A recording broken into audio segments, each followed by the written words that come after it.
Magaling magtay-tay ng kwento. Isabi ng ating Pangulong Bongbong Marcos, ang description kay Morales, jukebox, pag inulugan mo niya ng pera, kahit anong kanta, kakantay niya.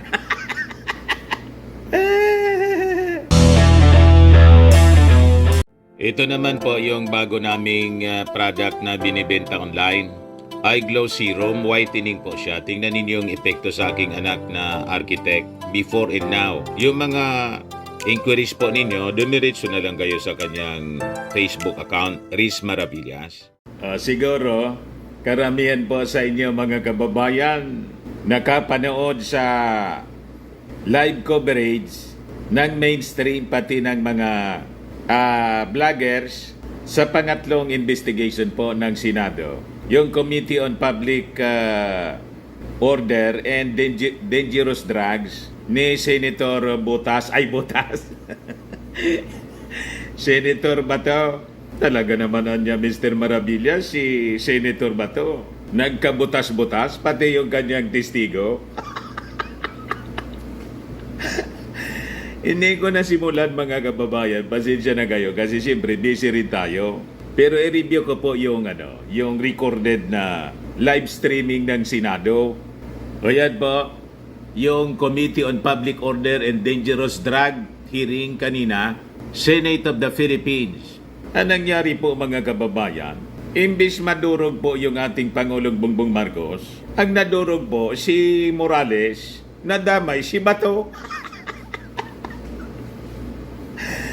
Dahil po sa presentation ng PIDEA, yung presentation po ni Atty. Del Valle ng PIDEA, aros ayaw nagpakinggan po ni Senator Bato kasi lumalabas po, wala pong PIDEA leaks.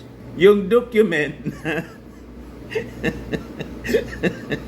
pinaniniwalaan po ni Senator Bato na authentic dahil sa butas, nagkabutas-butas. Durog na durog mga kababayan. Lumalabas, gawa-gawa lang po niya kasi walang records talaga sa PIDEA para nang sinisilaban si Senator Bato. Gusto nang tapusin yung lalo na nang i-cross-examine na mga kababayan ni Senator Chis Escudero, hindi mapakali si Senator Bato kasi lumalabas po, naloko siya. Pero nag-insist pa rin si Senator Bato na hindi siya naloko ni Agent Morales. Pinaninindigan pa rin. Tutuan niya yung saan man na niya yung galing? Wala nga. So malamang gawa-gawa lang mga kababayan. Tama yung theory natin, yung paniwala natin, yung analysis natin. Ang source mga kababayan ng document, si Morales man lang. Walang original copy na nasa PIDEA. So, madaling sabi, walang PIDEA leaks. Talaga niya, Mr. Maravillas. Sa buhatan, in aid of destabilization.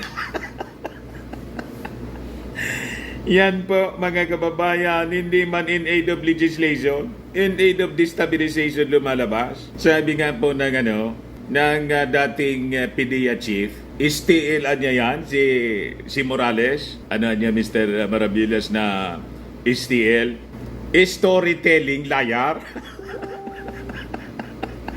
Yan po, sabi ng former PIDEA chief, ex-agent Morales, known as STL daw, or storytelling liar. Si Jinggoy po napikon kasi binanatan ba naman ni Morales si Jinggoy na convicted ka niya sa bribery? Sabi dito sa report ng Inquirer, Morales hits Estrada's bribery conviction. Ako ay may kaso pa lang at hindi pa napapatunayan sa hukuman. Hindi kagaya po ng ating butihing senador na convict na po. Napikon po si Jinggoy kasi ginigisa niya si Morales kasi alatang-alata po na nagsisinungaling. Yung informant po, hindi maalala kung yung pangalan. Sabi ni Jinggoy, huwag mong pakialaman ang kaso ko. Problema ko yon. Yung kaso mo ang ayusin mo. Matindi mga kababayan. Yes, sabi dyan po, a former head of the Philippine Drug Enforcement Agency, PDEA, faced a Senate hearing on Monday to testify about the credibility of its former agent Jonathan Morales. Former PDEA chief Dionisio Santiago was Senator Jingo Estrada's surprise witness in the ongoing Senate probe into the alleged leak PDEA pre-operational reports linking certain personalities to illegal drugs. Yan nga po na sabi leak document na nandun yung pangalan ng ating Pangulong Bongbong na senador pa lang noon at saka ni Maricel Soriano. So sabi dito sa report ng Inquirer, Morales supposedly signed the alleged PDEA reports on March 11, 2012. According to Santiago, he worked with Morales as PDEA's chief from 2006 to 2010. Morales joined the agency in 2009. Alam nyo, Mr. Chairman, ako ay Director General. Nandun sila. Doormat sila Nandun siya sa baba. Investigador siya. Ang nagtataka ako, bakit hits all over? Bakit nandun ka? Nilalampasan mo lahat ng tao, he said. When Estrada asked about the integrity of Morales, nakadiretso nga siya hanggang Malacanang daw Walang chain of command na sinusundan. He's all over, sabi po ni General Santiago. Yung po ito, yung kapatid po ni dating si Senator Miriam Defensor Santiago. Yung credibility po ni Santiago, General Santiago, unquestioned po siya. Magaling na iniral at walang records ng corruption whatsoever. Santiago said Morales criticizes leadership and even those who succeeded him at the PDEA after his stint in 2010. Lahat na niya kami may problema, siya lang ang tama. Lahat may problema. Si Morales lang yung laging tama, sabi ni General Santiago. Magaling Alam nyo, ang akala niya magaling siya. Siya ang tama, kaya kami walang karapatan lahat. He said, alam mo, huwag kang magagalit, Jonathan. Ang tawag ng mga kaibigan namin sa iyo is TL. Huwag mong kakalimutan, is TL. Kilala ka nila personally, is TL professional, storytelling liar. Yun pala. Kala ko ng STL. Small time lottery po ang ibig sabihin niyan, yung STL. Yung laro ng PCSO. Charity Sweepstakes Office. So sabi diyan, Estrada also believes Morales misrepresented himself to the PDEA, citing the latter's answers in his personal data sheet. Citing the latter's answers in his personal data sheet or PDS submitted to the agency. Hindi talaga po mamiki. In the PDS, the senator said Morales denied having been charged or separated from the Philippine National Police. Ang sinagot niya, no, pero was dropped. He was dismissed from the service from the Philippine National Police, sabi po ni Jinggoy.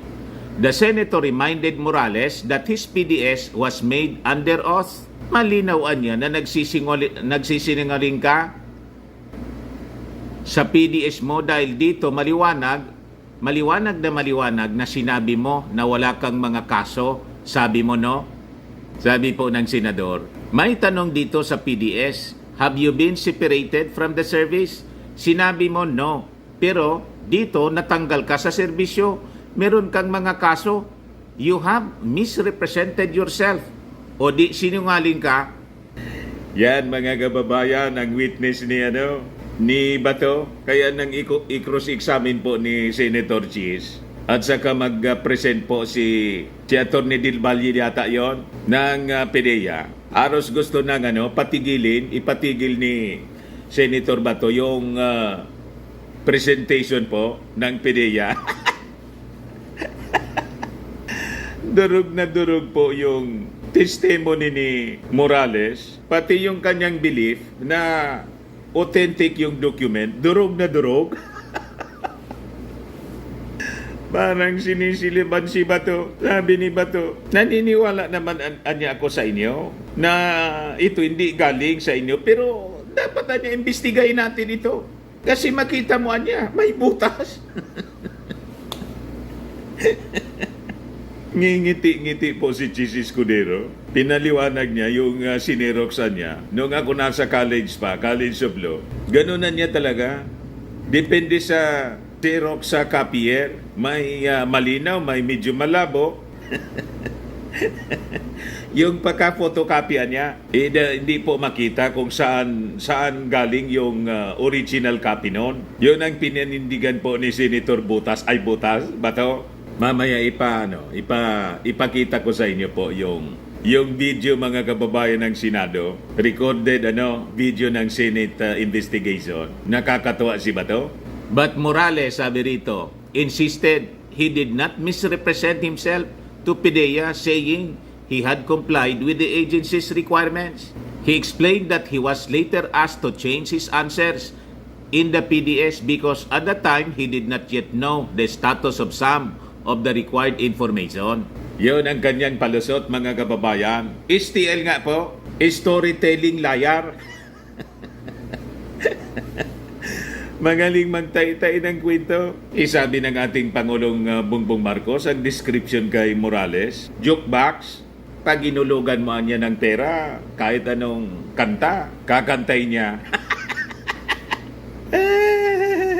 Ayan po, mga kababayan, yung presentation ni Attorney Del Valle ng PIDEA. Pakinggan po natin yung kanyang presentation. At dito po, ininterrupt ni Senator Bato, yung presentation ni Attorney Del Valle, kasi durog na durog yung kanyang paniwala. Na-leak documentan niya ito. Tostado, mga kababayan. Tostado si Bato, pati si Morales po, tostado rito.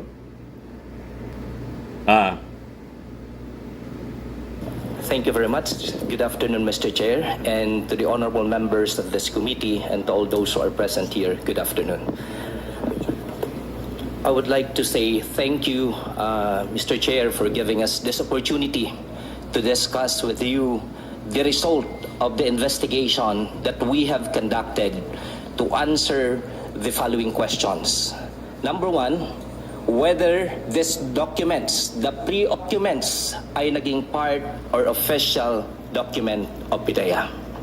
And the other question that I will be discussing is about who is the resource person that we have here, Mr. Jonathan Morales. All those questions that I have mentioned will be addressed in the presentation that I will be going to report. And I would like to inform this honorable committee that the report that I'm going to make is not my personal opinion. It's not my personal report because, as mentioned by our Deputy Director General for Operation, this is the result of the investigation that the PIDEA had conducted, as yung aming Deputy Director General for Operation ay siya po yung head nito with the instruction of the Director General of PIDEA. Okay, please, next slide. Yung report that I'm going to present, ito po yung final report that we have submitted to the Director General of PIDEA dated April 14, 2024. Okay, in the next slide please. Take a look at the two documents na sinasabi nating alleged PIDEA leaks. The pre-operation report and the authority to operate. If you are going to take a look at the two pictures there, makikita natin that those documents, number one, parehas po silang walang control number. Aside from these two documents na walang control number, yung documents pong ito were intentionally obliterated.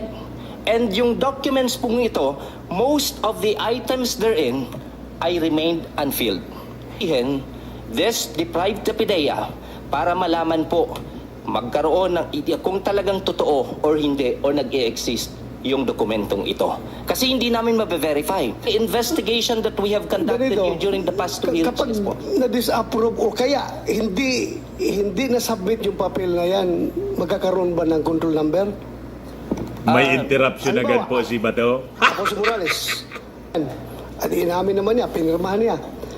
Ngayon, kung sinabihan ako na di-disapprove yung operation na yan, magkakaroon ba yan ng control number? Hindi po. Oh, hindi. Yes. So, meaning, tingnan mo nature ng papel. Tingnan mo, kung sabihin mo, new file yan, that's an old file. Tingnan mo yung color ng papel. Dito Color ng palang papel. mga At saka yung kababayan, butas doon sa taranta confidential. na si Bato. Yan. Pero ang tanong dyan, sino may hawak ng papel na yan? Okay, Diba? that's what we are going to answer Okay. po, Your Honor, in my next presentation. And Oh, so, some of this slides. settle din. Hindi yan Ayaw pa buloyin nasubmit po at si hindi Atty. Del Valle. obvious na magkakaroon ng control number. Yes po. Correct? Yes Okay. po. Please continue. But napakalinaw po during the series of questions na tinanong po yung ating resource person that he cannot even present any evidence that would prove that these two documents ay talagang nangyari o totoo. In this pre-operation report, makikita po natin. If you're going to say na hindi totoo Grabe interruption papel pa. na yan, sinabi mo na ako'y nauto ni Morales. Naoto nga. Kasi sinabi ko naman talaga, totoo. Makita mo na yung papel, oh. Discolored. Andyan yung papel na yan. Ang tanong lang kayo kung sino may hawak. Ha? Your Honor, as Ako'y naniniwala na may papel na ganyan talaga. Despite the fact na soft copy lang, magkakaroon ng soft copy kung wala yung papel na yan. Recording in Diba? progress. Very clear yung papel. Brown na nga, oh, sa kalumaan niya. So, tingnan mo. Mga stain Defensive sa baba. masyado si Bato pa. Pwede ba yung generate yan? Yung papel na yan, iimbituin mo yan? Pati yung butas doon sa panser? Pinanindigan po yung butas. Just one. Physical piece of the papel. Although, Xerox lang yan. Pero yung original na papel yan, tingnan mo. Lumang papel talaga yan. Kaya nga, ako yung naniniwala sa inyo na wala talaga sa inyo. Most likely, ito sa akin. Kung hindi man ito nalagay nyo, Defensive po si Bato. ano ko ito? Kung hindi ito nalagay sa file ninyo, pwedeng ang gumawa nito siyang nagtago ng papel na ito. posible po. Ako, to be honest, I am not destroying you, Morales. Ako, isa rin sa iniisip ko na pwedeng ikaw gumawa nito, hindi mo na-submit, Siya man talaga gumawa baka nasa niya. yung papel na yan. Si Morales. Sige lang, I am giving you the benefit of the doubt. Pero pag sinabi ninyo, ikaw, attorney,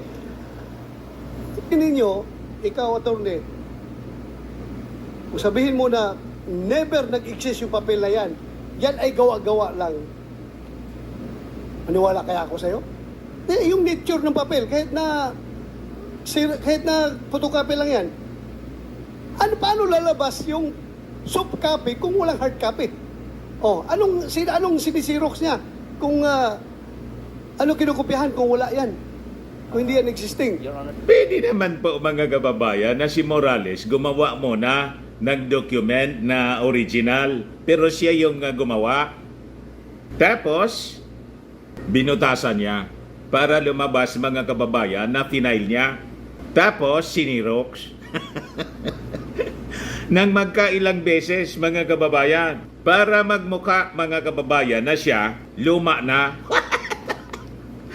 Kaya sabi ko nga mga kababayan, importante na expert opinion, isa ilalim po sa forensic examination, yung papel, yung alleged document po na leaked document, yun po ang solusyon. Walang mag-suggest. Pero dito sa presentation na to, mga kababayan ni Atty. Del Valle, lumalabas hindi talaga galing sa kanila. Wala sa kanila. So hindi siya PDEA leak, Morales leak. Ituloy natin mga kababayan yung hearing. po yung papel na to, dokumentong to nag-exist. Oh, But nag-exist only on nga. the part of the Mr. Jonathan Morales. Kay Because Jonathan these lang.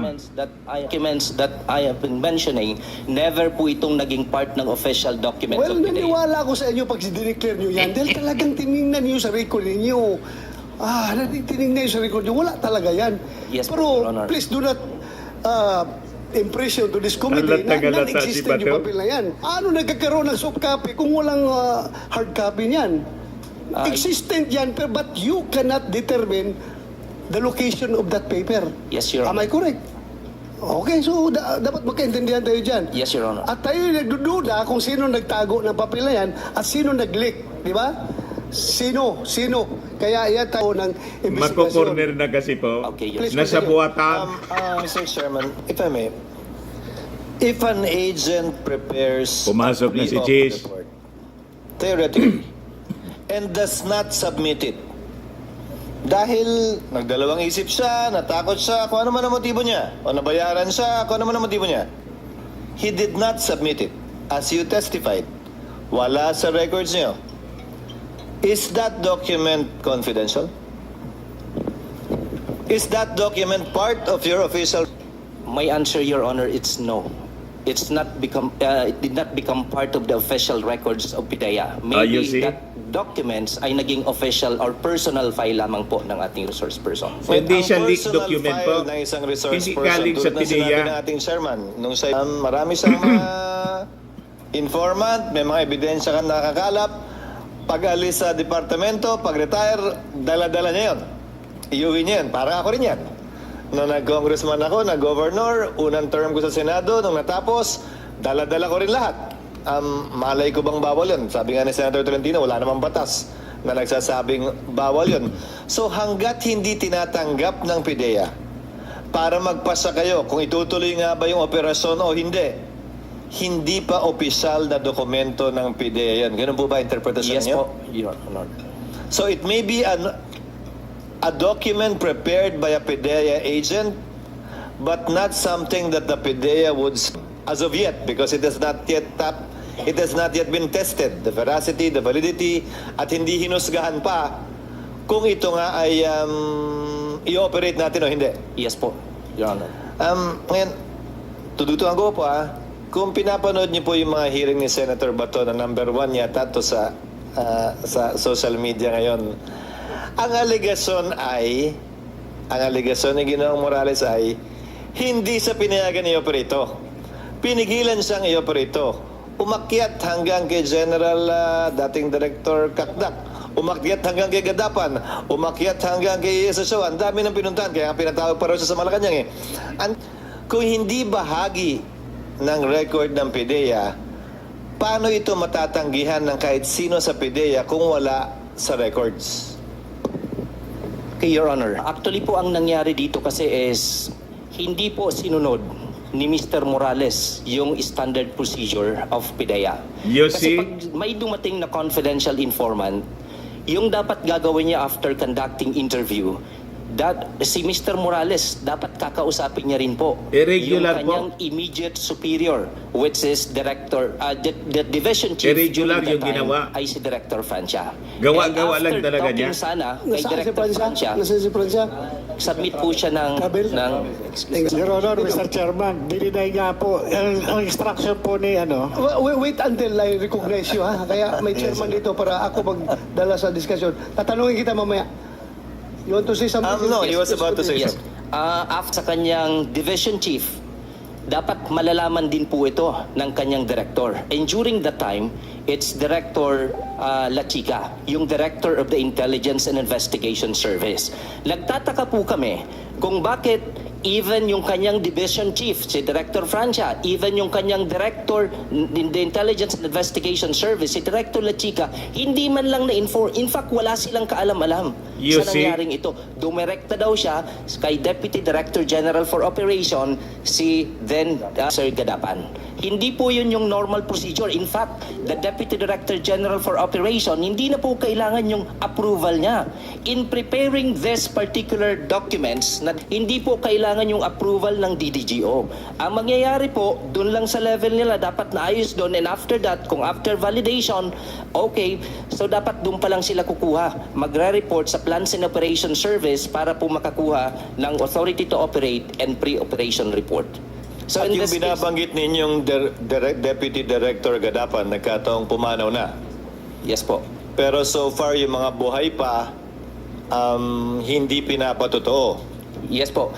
Mga allegation Yes po. so far. Actually, Your Honor, sa presentation ko po, kasama po dyan yung affidavit of the 8 agents that during that time, they were assigned dun po sa Intelligence and Investigation Service. Now, kung sila po yung... Sandali ha.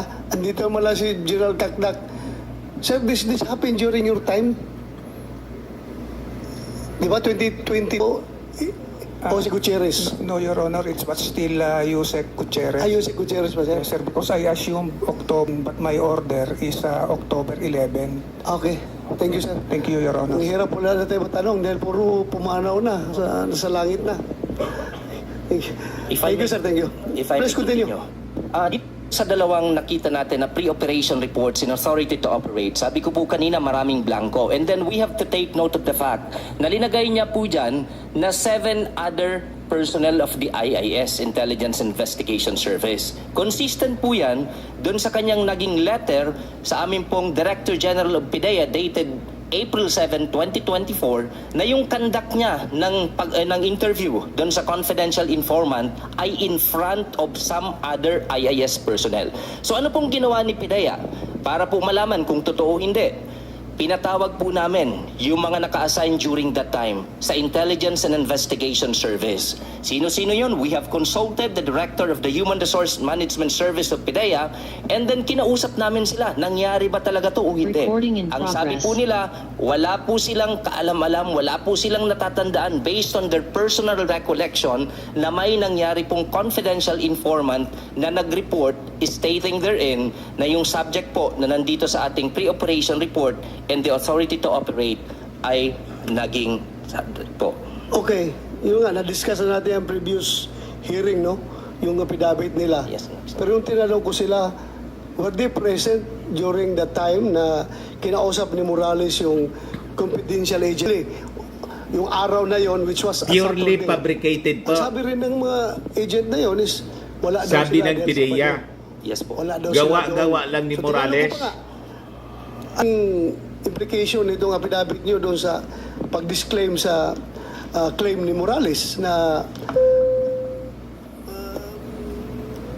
wala pala kayo doon sa area nung panahon na yan. Kaya, just to be fair, just give weight to all these testimonies. Yes po, Oo. Mr. Chair. Pero Sige, po, continue. sa letter niya po kasi, Your Honor, binanggit niya po na yung kanyang pagkakausap dun sa confidential informant ay in front of some other IIS personnel. That's why, ang ginawa ni PIDEA... Yung nga inalam- problema, hindi nga niya masabi kung sino yung mga tao Yes na yun. po. Morales, sino yung Ayaw pa builoy ni Bato na mag-present po ng builo. Si Atty. Del Valle, grabing interruption para makonfuse siguro yung mga nanonood. Pag si Morales yung nagsasalita po, pinapabuelo ni Bato. Pag ito na po, madidibang kasi po yung kanyang paniwala na yung document ay authentic dahil sa butas. Yan pa rin po, mga kababayan, kinahinatnan. Butas-butas si Morales. Pati siya, nadamay sa pagkabutas. Ibalik natin, mga kababayan. Ibalik natin sa Senate investigation. kasama mo doon? Your Honor, nandun po doon sa deposition. Nandun po kung sino-sino yung nandun present. Hindi mo bigay ang pangalan. Wala mo, hindi ka malala. Harap mo. Your Honor, napakatagal na po nung pagkuha ko ng statement at yung istorya na yung 2012, Your Honor, nung kinunan ko yung confidential informant. Kaya yung pong sinasabi nila, na ganyan, pinaharap nila yung mga dati kong kasama. Your Honor, naiintindihan ko po yung pinagdadaanan ng mga kasama ko. Wala naman ho silang pagpipilian. Kung pipiliin nila ako o nila yung trabaho nila ngayon, Your Honor. Appealing to emotion siya. Your Honor, Continue. ito po yung mga nag-execute ng affidavit, we once again ask them regarding this. Kasi wala naman pong ibang sasabihin si Mr. Jonathan Morales na kasama niya kung hindi po yung mga naka-assign doon sa Intelligence and Investigation Service. And then, one thing, Your Honor, if I may continue, dito po sa ating pre-operation report, ang nakalagay po dyan na unit is Unit 4-C. Yun po yung address sa Rockwell, Unit 4-C. At kinonfirm po ito ni Mr. Morales during the first hearing. At ito po yung lumalabas sa social media for the past 2 months na nakikita po ng lahat, nakikita po yung address for DASI po ito. At ito po yung kinonfirm niya for several times. Inamin naman rin niya na clerical error yun. 46-C talaga yung unit ni Marcel Soriano kasi nakalagay din doon sa ibang papel niya, 46-C, di ba? Yes po, sir. So, ano mangyayari naman yan sa atin yan, yung mga nagkakamali tayo sa ating mga papeles? Mas importante, na-confirm natin na mayroong 46-C sa Rockwell na pinagmamay-ari ni Maricel Soriano na inamin mismo ni Soriano when he testified before this committee. Di ba? Your Honor, ang point lang po namin is sobrang magkaiba po yung Unit 4-C sa Unit 46C. Yung nga, inamin, kamali doon siya, kaya 46-C yun ang totoo. You see? Tinanong ko siya kung saan ang totoo, 4-C or 46-C. Kasi meron din si papel dyan na 46-C. Nakita mo? May papel siya dyan na 46-C. So, kinuprunta ko siya. Malayo saan yun. itong dalawa Sa document. ang totoo. Napaka-importante yun, mga kababayan. Let's leave it at that. Thank you. Please Thank you, continue. Your Honor. Please, next slide. Yung ating pong pre-operation report and authority to operate, they do not exist in the PIDEA Regional Office, National Capital Region, records of operational coordination reports. Makikita po natin dyan na yung March 10 and March 12, 2012, meron pong naging coordination. March 10, ang serial number po ay nagtatapos sa 22. Yung March 12 naman po ay nagtatapos sa 23, indicating na wala pong other coordination nangyari in between the March 10 and March 12. Yung March 10 pong binabanggit dyan, hindi po yan yung tungkol doon sa pumuntang confidential informant kay Mr. Jonathan Morales. Gusto ko pong i-reiterate na ito pong papel na to magpapatunay na wala pong anumang nai-report sa regional office ng National Capital Region pertaining dun po sa pumuntang confidential informant. At hindi po ito madadaya dahil serialized po yung control number.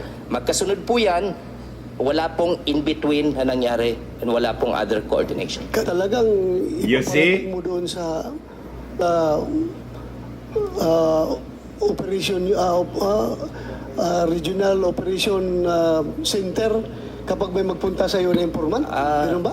Your Honor, lahat po ng coordination. Hindi, this is not about coordination. This is about lapit ng tao sa iyo. Ikaw, may confidential informant ako. Pupunta ako sa iyo, sir. May impormasyon ako na ganito. I-report mo kagad dyan sa Regional Operation Center na may pumunta sa akin na informant? Is that the way it is? Hindi po diretso, Your Honor, after na po ma-process. O after na ma-process. So after. Yes po. Sige, continue. Thank you, Your Honor. Next slide, please.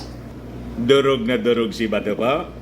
These documents do not exist in the records of the National Operations Center of PIDEA. So katulad na nakita natin sa previous slide, the serial number dun sa March 10 and March 12, 2012 ay magkasunod. Yung isa nagtatapos po sa numbers 1-1 at yung kasunod po nagtatapos po sa numbers 1-2. Ibig sabihin, I think, I get your point. I get your point. The mere fact na wala siyang control number, wala talaga. No use discussing all these things. Yes. Kasi ang control number yun, paano natin ikumpara? Walang control number dahil na-disapprove, hindi natuloy yung operation, di ba? Yes, Your Honor. So, Just to there's prove, no Your choice, there's no use discussing this. To start with, yung papel na pinapakalat sa social media, wala talagang control number. yeah, I'm just presenting this, Your Honor, just to prove that these documents ay hindi po talaga naging official documents of PIDEA. Ay, hindi naman talaga. Naniwala ako sa inyo na hindi talaga. Thank you, Your Honor. Naniwala ko, no need of explaining it. Kayo sabi sa akin Madaling na sabi, hindi official document yan. Wala, document. naniwala ko. Wala Hindi sa mo talaga PIDEA. makita yan doon. Saan mo makita So kay yan? Morales lang, Hindi mo makita gawa-gawa yan. niya. Kaya anong hanap ninyo? Thank you, Your Honor. Pero, siguro naman, kayo lahat mag-agree sa akin na yung soft copy na yan, meron talaga yung papel na existing na hard copy na kinopyahan ng Xerox. Ha? Everybody agree with me? Walang mag-agree. Your Honor, actually, kung makikita natin yung pre-operation reports at authority to operate na sobrang medyo malabo at maraming inyong natanggal, kahit sino po sigurong dating PIDEA employee or lalong-lalo na PIDEA agent po pwede pong gawin yan. You see? Madali lamang po yun, lalong-lalo na kung yung tao siyang You mean to say, yung ganong kaluma na papel, pwedeng gawin ngayon? O existing? Anong klaruhin natin? Pwede po kasi, Your Honor, that's because of paulit-ulit pong na You see? Pwede siyang gawin. Mr. Paulit-ulit Chairman, lang. Mr. Chairman, if I Para may. magmukhang luma. I did not Si attend Chief the first Escudero hearing po. and did the entirety of the second hearing, but I know for a fact it's a photocopy. It's a picture of a photocopy is what we have. If what we have is a picture of a photocopy, paano po natin malalaman kung gaano kaluma nga yung papel na yon? Na may butas, meaning nasa folder dati. Pero paano ho natin malalaman kung brown na yung papel, kung luma na yung papel, if on hand, without former Agent Morales presenting the original, how do we find out if how did we find out that it is an old piece of paper? Paki-plus nga yung papel na yan. Paki-plus ulit yun, yung papel. Paki-plus. Especially referring to the color, Sige, Mr. yung Chairman. color kanina. Sana yun. Ayan O, ba? Yan, tingnan nyo. Yung mga markings na yan, sa kalumaan na yan, at saka nabasa-basa na yan siguro. Mr. Chairman, I went to the College of Law. I would photocopy at least about 100 volumes of SCRA. Depende ho dun sa Xerox eh. May Xerox na maganda. May Xerox. So, yung mas murang Xerox, mas pangit eh. Yung mamisong Xerox nun, clear eh. Well, magkakaroon din ng kanya-kanyang Yes, I agree, but- opinion nito. Pero ako, nag-retire ako sa PNP. Kung tingnan mo yung mga second lieutenant pa ako na file, ganyan na ganyan talaga tingnan ngayon eh. Ganyan na ganyan talaga, yung mga color na yan. So kaya nga sinabi ko, existing yung file na yan. Kasi paano nga nagkakaroon ng soft copy kung hindi, walang kinupyahan dyan. Yun lang sa akin. But when you say na non-existent sa file niyo yan, wala talaga. Naniwala ako sa inyo. Pero kung hindi, I bet may bayag. Totoo yan. Talagang nag-insist po si Bato, itataya na niya daw niya yung kanyang bayag. Madudurog yung bayag mo. Huwag mong itaya dyan kay Morales kasi STL yan si Morales. Storytelling liar. Sabi ni General Santiago. Ituloy natin mga kababayan. Pero ang tanong, sino may hawak? Posible pa na si Morales may hawak niyan at siya ang nagpakalat niyan. To be frank about it, isa yan sa mga pagdududa na iniisip ko, Jonathan Morales, na Yes, Your Pwedeng Honor. ikaw. Ang ano nga, Your Honor, Mr. Chairman, kaya lang ako napunta rito as resource person dahil nga nung sumulat ako sa kanila, sinabi ko na wala akong kinalaman dyan sa nilabas ng vlogger. Kasi kinontak lang din sir ako ng kasama ko sa PIDEA.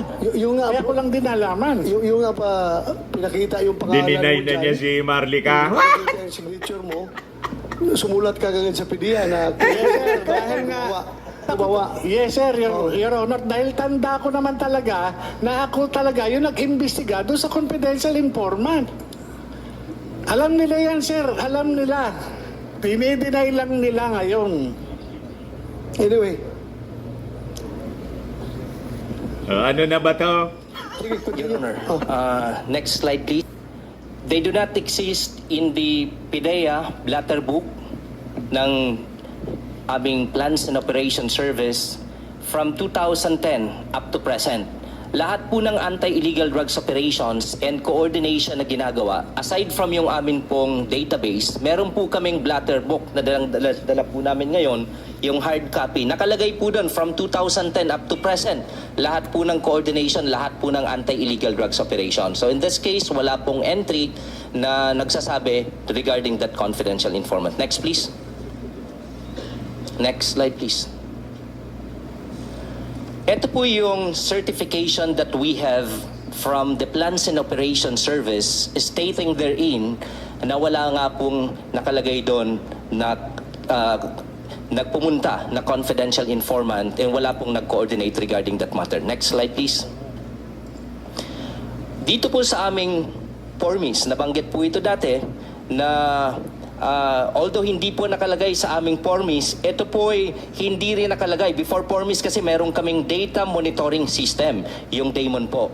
Hindi din po ito nakalagay doon. And then, the name Bongbong Marcos... Hindi talaga malagay doon kung hindi sinabmit yan, hindi nilagay doon.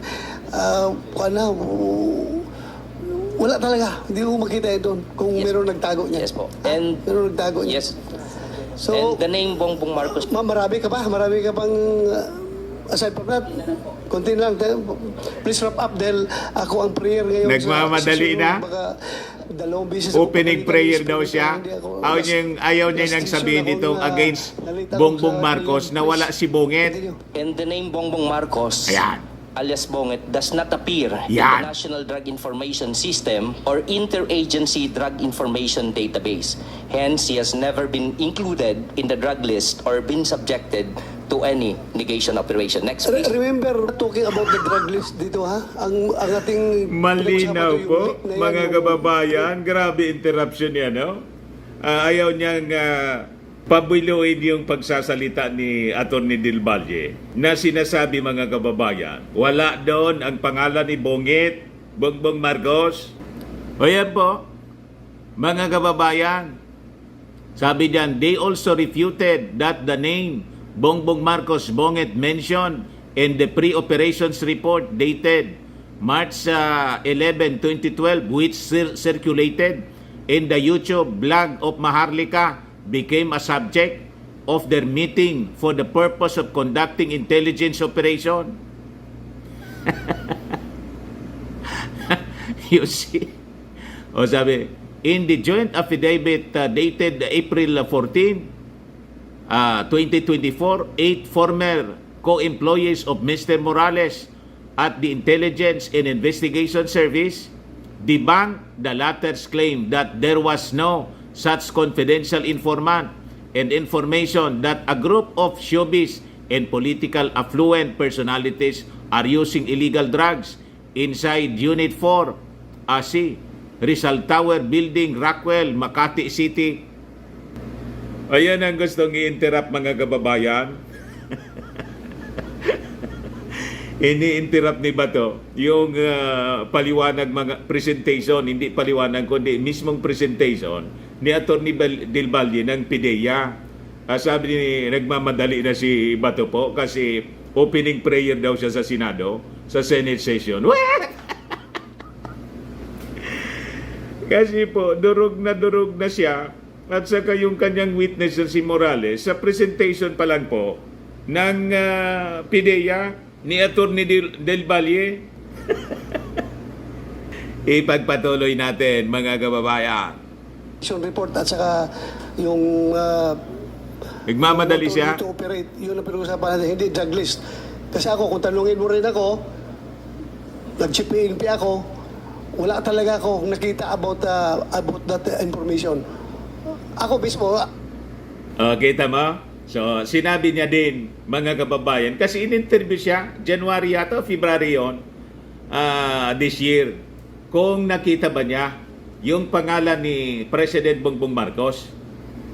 Kasi di ba, unang lumabas yung leaked document na sinasabi at naging viral po. Ito yung yung controversy sa Pulburon na akusasyon, mga kababayan, ni Maharlika, ni Marites Lica, na malamang ang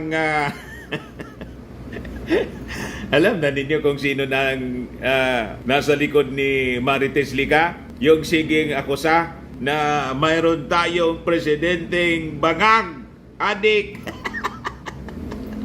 Sabi ni Bato, wala man nga niya kung hindi man siya sa lista, hindi wala ko anyang nakita. Yun ang minimension niya po dito. Yan ang sinasabi niya dito, mga kababayan.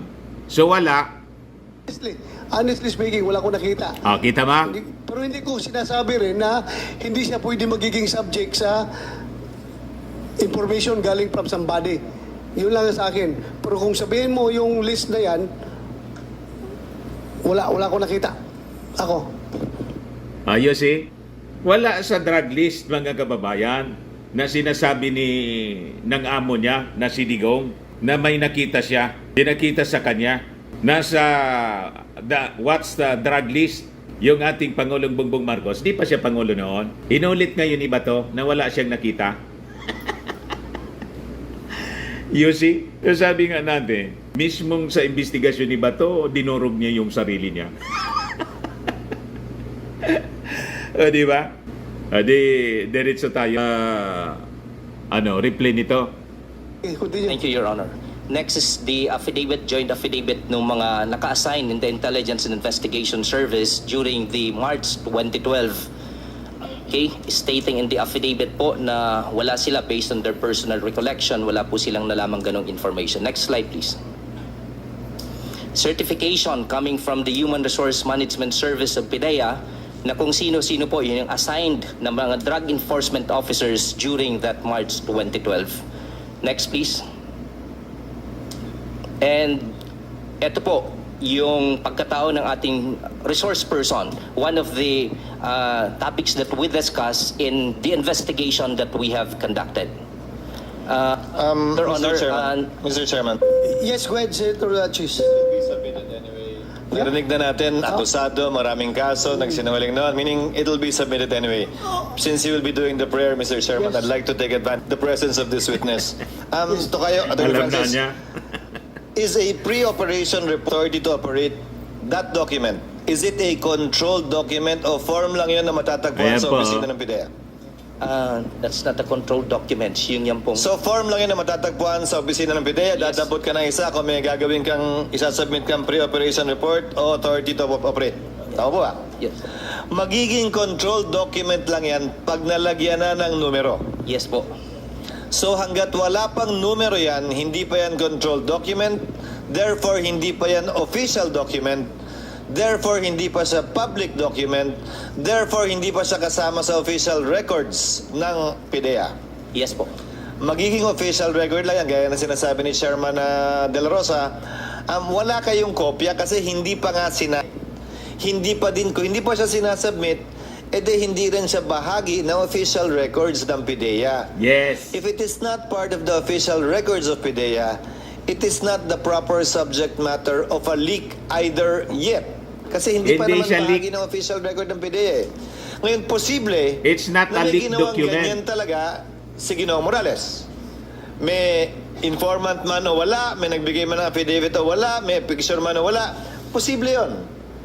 Pero hawak niya, file niya, nasa kanya, sa puntong yon, since you're an attorney, Francis, public document na ba siya o hindi pa?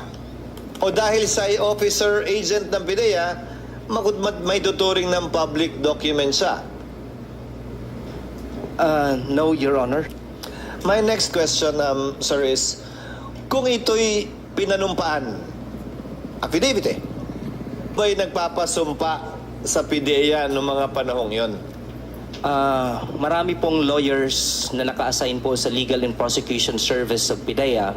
Sila po yung dapat na magpasumpa. Kung lawyer po yan at I presume pwede lamang sila magpasumpa kapag sila'y notaryo. Meron pong mga may notarial commission during that time.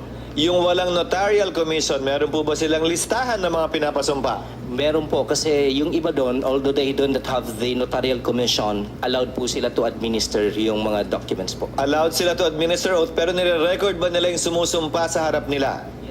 Kahit wala silang notarial commission?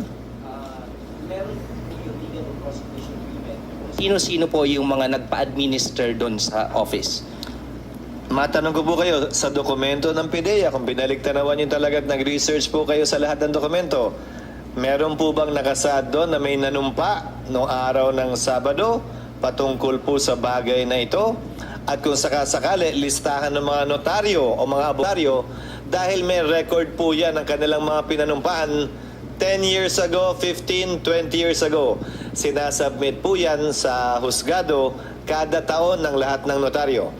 wala po kaming nakitang records. In fact, I issued as Director of the Legal and Prosecution Service as yun na wala po kaming nakitang records na ganon. Wala. And if I may add po, Your Honor, hindi po ito kasi yung usual na once mayroon pong confidential informant na, for example, first time na pumunta, wala pong confidential informant na papayag na itatranscribe into sworn statement po yon. Kasi in the sworn state, kung magiging affidavit po ito, ilalagay niya yung pangalan doon and then sasamahan niya po si Ginoong Morales sa Legal and Prosecution Service. Wala pong confidential informant na papayag sa ganon.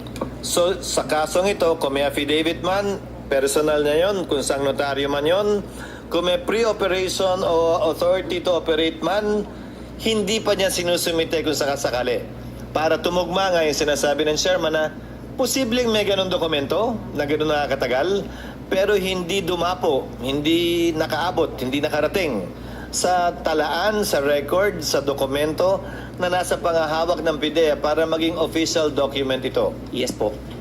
Although binanggit po ni Mr. Morales during the first hearing na yung affidavit pinanotaryahan nyo or nag-subscribe dun sa Legal and Prosecution Unit of PIDEA.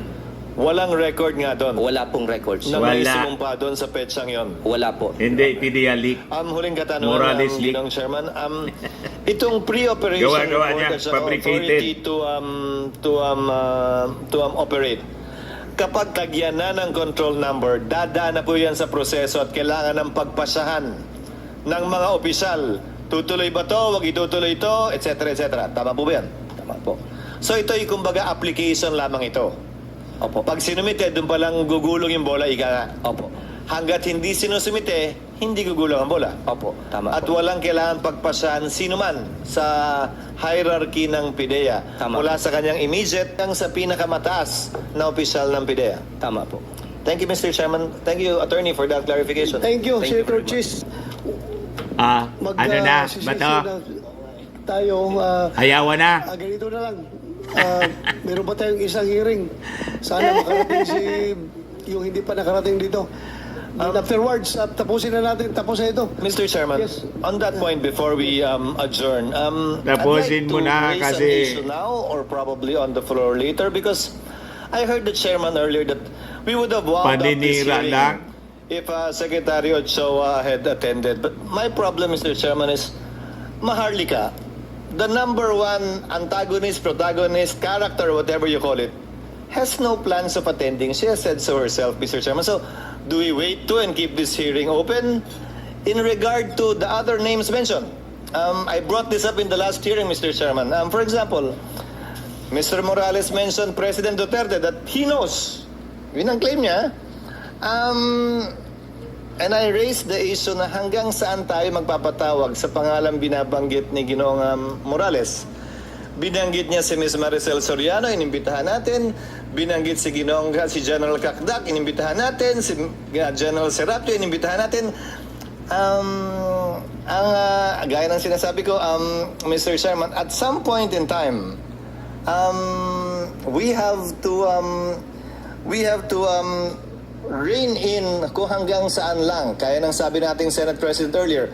And that is the reason, Mr. Chairman, why I think I've been in the Senate for quite some time. The reason why a motu proprio is usually isa. And by tradition in the Senate, I'll mention this on the floor later. By tradition in the Senate, a motu proprio hearing is conducted during recess. Kasi wala pong session, may nangyari. May nangyari, kailangan mag-hearing. Or hindi pa nare-refer. Na-file na yung resolution, hindi pa nare-refer, kaya kailangan mag-hearing. But in the past, a resolution was forthwith filed para in direction Si Robin po. maliwanag. Hindi yung depende sa Late nang dumating si Robin makulay po ang Padilla. buhay ni Ginoong Morales. Marami po siyang karanasan at marami po siyang nakasalumuhang mga tao. At hindi po ako magugulat na totoong nakasalamuhan niya yung mga kilala at mga batikang mga pangalan sa ating kasaysayan. Pero mahirap naman po na kada pangalan babanggitin ay papatawag at magdedepende ang pagpapatuloy, di pagpapatuloy ng hearing sa pagdalo ng mga pangalang binabanggit niya, lalo na wala naman po siyang personal knowledge, meaning hindi po niya personal na nakasalamuha o Durog narinig. kay si Cisco Dero Yung po. mga di umanong bagay na sinabi, kabilang na yung personal na away ni Ginoong Santiago at ni Ginoong Enriquez. Kung ano man po namamagitan sa kanila, nasa kanila na ho yun. Ayoko na hong pakialaman yun. Kung ano man po ang sama ng loob ni General Santiago kanina kay Ginoong Enriquez na tila meron, nasa sa kanila na ho yun. Pero lumalabas pa rin po dito at obligado tayong pakinggan at pagbigyan. So at the proper time, Mr. Chairman, I hope we can discuss together with the other members of the committee, as the good Senate President has pointed out, because nothing, let me clarify, nothing prevents a hearing to be conducted based on a resolution specifically finding out sino nga ba ang mga adik, totoo ba yung sinasabi dun sa dokumento na sinasabi ni Ginoong Morales, etc. etc. Nothing prevents that from being done. Pwede po yan gawin mamaya o bukas, may pwede mag-privilege speech at yun po yung basehan ng pagdinig. Pero base sa privilege speech, base sa resolution, yun po ang magiging limitasyon ng pagdinig. Dahil sa totoo lang, naiintindihan ko ating chairman dahil interesado naman ako mapakinggan din. May opening sa lahat ng sinasabi ng ating mga testigo. Subalit mahirap naman po na kada pangalan babanggitin ay So yun na po, napotol yung coverage ng Senado. Talagang purposely po. Siguro kinat na kasi may session pa sila. At siguro yung importante doon na desisyon kung ipagpapatuloy pa ba o close na po ito. Kasi wala man pong napatunayan sa ating Pangulong Bongbong Marcos na siya nasa lista talaga. At yung document na sinasabi ni Morales, authentic, other than sa paniwala ni Senator Botas, ni Senator Bato, na dahil lang sa butas, nagkabutas-butas tuloy, mga kababayan, yung testimony ni ni Morales. At imbes, mga kababayan, masiraan si President Bongbong, lalo silang nasira, damay si Bato.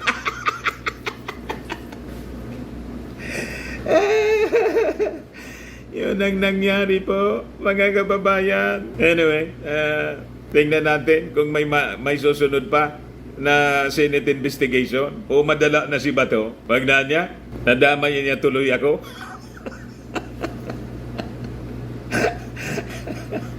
Ano ba? Nasira yung reputasyon ni Bato. Lumalabas, mga kababayan, nagpaloko siya.